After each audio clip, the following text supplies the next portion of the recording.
산에 둘러서 먹고 마셔.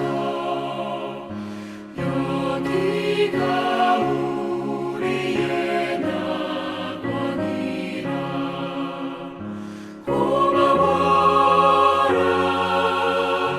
임마누엘. 예수만 섬기는 우리 집. 고마워라 임마누엘. 복되고 즐거운 하루하루.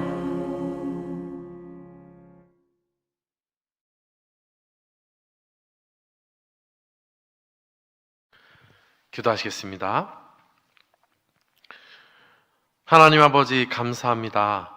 하나님의 은혜 가운데 하루의 삶을 살아가게 하시고 하나님께 모든 것을 맡기겠다는 고백으로 하나님 앞에 나와 기도하게 하심에 감사드립니다. 허락하신 삶 속에서 하나님이 기뻐하신 삶이 되도록 인도하여 주시고, 하나님의 자녀답지 못한 삶을 살아간 모습들이 있다면 죄를 고백하고 회개하여 하나님의 자녀다운 삶을 살아낼 수 있도록 인도하여 주시옵소서. 하나님의 자녀로 삶을 살아가고자 하지만 그 가운데서 수많은 어려움을 겪음으로 넘어질 때 또한 있습니다. 어려움으로 인해 넘어지지 않고 도리어 하나님을 의지함으로 하나님께서 주시는 힘으로 어려움을 이겨낼 수 있도록 인도하여 주시옵소서.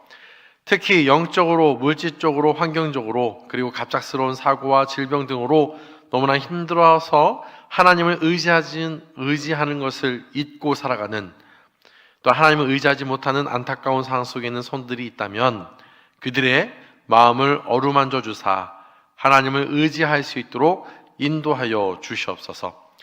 이 시간 하나님의 말씀을 듣습니다.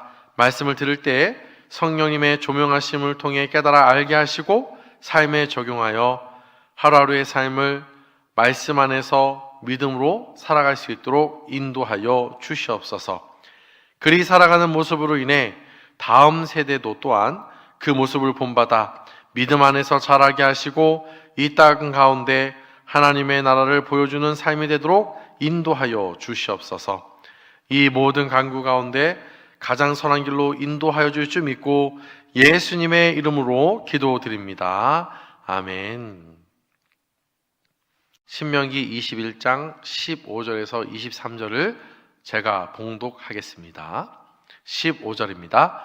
어떤 사람이 두 아내를 두었는데 하나는 사랑을 받고 하나는 미움을 받다가 그 사랑을 받는 자와 미움을 받는 자가 둘 다 아들을 낳았다 하자, 그 미움을 받는 자의 아들이 장자이면 자기의 소유를 그의 아들에게 기업으로 나누는 날에 그 사랑을 받는 자의 아들을 장자로 삼아 참 장자 곧 미움을 받는 자의 아들보다 앞세우지 말고 반드시 그 미움을 받는 자의 아들을 장자로 인정하여 자기의 소유에서 그에게는 두 몫을 줄 것이니 그는 자기의 기력의 시작이라.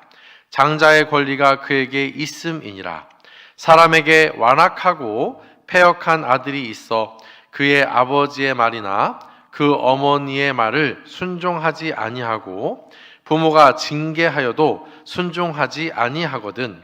그의 부모가 그를 끌고 성문에 이르러 그 성읍 장로들에게 나아가서 그 성읍 장로들에게 말하기를 우리의 이 자식은 완악하고 패역하여 우리 말을 듣지 아니하고 방탕하며 술에 잠긴 자라 하면 그 성읍의 모든 사람들이 그를 돌로 쳐 죽일지니 이같이 내가 너희 중에서 악을 제하라.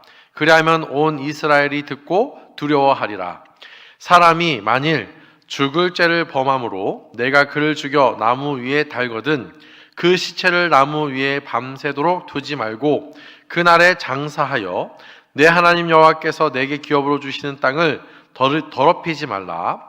나무에 달린 자는 하나님께 저주를 받았음이니라. 아멘. 오늘 말씀은 가정에서 일어날 수 있는 그러한 내용들과 관련하여 규례를 주고 계신 내용인데요. 먼저 하나의 규례를 이렇게 말씀드리면 장자의 상속권에 관련된 규례입니다. 15절부터의 내용을 보시면 예를 들고 있는데요. 만약 어떤 사람이 두 아내가 있습니다. 한 아내는 사랑을 받고 다른 아내는 미움을 받습니다. 이 두 아내에게는 동일하게 아들이 있는데 장자는 미움을 받는 아내의 아들입니다. 그래서 이제 때가 되어 장자에게 재산 상속을 해 주어야 합니다.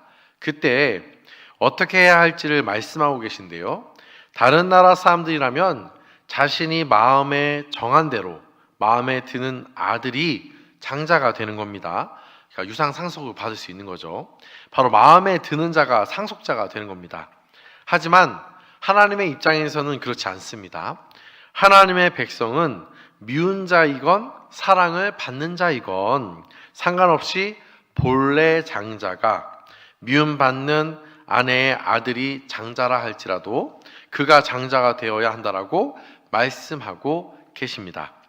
감정에 치우쳐 결정되어지는 것이 아니라 본래 약속된 대로 허락된 대로 하라고 말씀하고 계신 것이죠. 아버지라고 해서 장자를 함부로 바꾸는 것은 하나님의 형상인 그 사람을 무시하는 일이고요. 또한 존중하지 않는 겁니다. 더 나아가서 그들이 태어나고 자라는 것은 하나님의 손에 있는 것인데 그 하나님의 손에 있는 것, 곧 하나님의 섭리 속에서 태어난 장자를 인간의 감정으로, 인간의 생각으로 무시한다는 것은 있을 수 없다라는 것을 가르쳐 주고 있는 것이죠.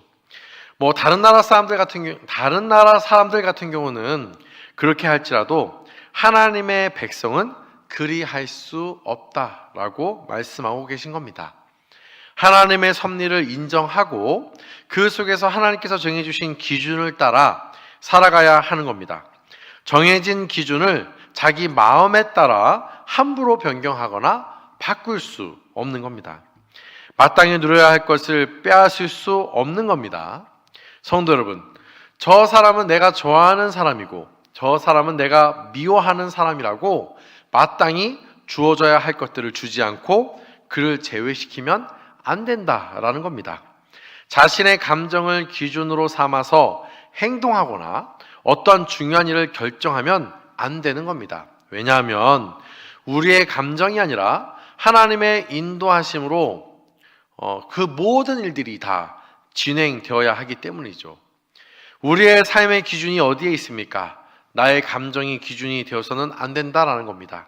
그렇게 하지 않기 위해 감정에 휘둘리지 않으려면 어떻게 되겠습니까? 계속해서 말씀으로 확인받아야 하고 과연 자신이 감정적으로 대하고 있지 않은지 돌아보아야 하는 것이죠. 자, 그러면 지금 5월 가정의 달 아닙니까? 이 가정의 달로서 우리 가정 그리고 우리의 삶이 하나님의 말씀이 기준이 되어 살아가기 위해 어떻게 해야 할까요? 오늘 말씀에서는 자녀를 하나님의 말씀으로 부모가 잘 훈계하고 가르치라 라고 말하고 있습니다. 이렇게 해야지만 바로 하나님을 기준 삼는 것이지 나의 감정에 치우치지 않게 되는 것이죠. 그것을 위해 18절에서 23절까지 가르쳐 주고 계신 건데요. 패역한 아들에 대한 규례이기도 합니다. 어떤 부모에게 자녀가 있는데 아버지, 어머니 말에 순종하지 않을 경우에 대한 이야기이죠. 아무리 부모가 교훈을 해도 교육을 해도 말을 안 들으면 한두 번이 아니라 계속해서 징계를 해야 한다라고 말씀하십니다. 이렇게 열심히 교육하고 훈계하고 징계하고 해야 되는데 그 모든 과정 속에서도 순종하지 않는다면 그 다음에 또 해야 할 일이 있습니다. 바로 성읍 장로들 앞에 세우라고 말씀하십니다. 중요한 결정을 위해 모인 건데요. 이렇게 하는 이유는 부모의 말을 듣지 않음으로 인해 이제 법정까지 가서 경고 조치를 하게 되는 겁니다. 그런데도 그 경고조차도 아들이 무시한다면 공개적으로 처형을 당하게 됩니다. 왜 이렇게까지 해야 하는 것일까요? 바로 이 부모의 교훈은 곧 하나님의 말씀을 전하고 가르치는 것으로서 말씀을 그들에게 교육하는 것이기 때문입니다. 그 말을 듣지 않음은 곧 하나님의 말씀을 듣지 않음이고요. 그것은 곧 죽음이기에 이와 같은 규례가 있는 겁니다. 하나님의 백성이 하나님의 말씀을 교육받지 않으려고 한다는 것이 이해가 잘 안 되는 상황이지 않습니까? 사실 그 이유가 있습니다. 이 자녀는 바로 방탕과 술에 잠긴 자이기 때문이라고 말합니다. 하나님의 말씀을 듣지 않는데 다 이유가 있는 것이죠. 하나님의 말씀인데 듣지 않는다는 것은 그 말씀대로 살아가지 못하는 것이 아니라 분명한 이유가 있어서 안 하는 것이죠. 사랑하는 성도 여러분, 오늘 본문은 가정 안에서 일어나는 작은 이야기이지만 이 모든 것들은 결국 공동체에 큰 영향을 주게 되어 있습니다. 그래서 먼저 가정이 하나님의 백성으로서 질서가 온전히 잘 정돈될 수 있도록 부모가 자녀에게, 또한 자녀는 부모에게 하나님 말씀 안에서 서로 대하고 서로 질서가 잘 정돈되어야 하죠. 하나님의 백성으로서 다른 사람들과 다른 삶을 살아가는 그 가정이 되어야 합니다. 감정에 휘둘리지 않는 가정이 되어야 하고요. 사랑으로 훈계하고 서로 함께함으로 회복의 길로 나아가는 가정이 되어야 하는 것이죠. 그로 인해 가정의 회복, 곧 이것은 공동체의 회복으로 이어지게 돼 있고 한 나라의 회복으로 이어지게 되는 겁니다. 그리 되기 위해서 우리가 해야 할 일은 먼저 회복의 역사가 이 가정에서 시작되어야 됨을 알고 가정의 회복을 위해 고민하고 힘쓰고 그것을 놓고 기도하며 나아가는 것이 하나님께서 가장 기뻐하시는 모습인 것이죠. 이것을 잊지 마시고 특별히 오늘 기도하며 나아가실 때 우리의 가정이 하나님의 말씀을 기준으로 삼는 가정, 또한 그 말씀으로 회복되는 가정, 그로 인해서 주변의 많은 사람들에게 빛과 소금의 역할을 감당하는 귀한 가정이 되게 해달라고 여러분들의 가정을 위해서 또 아직 믿지 아니하는 가족 구성원들을 위해서 이 시간 기도함으로 나아갈 수 있는 우리 모든 성도님들이 다 되기를 간절히 소망합니다. 오늘 말씀을 생각하시면서 기도하시고 각자 개인 기도함으로써 기도회를 마치도록 하겠습니다. 기도하시겠습니다.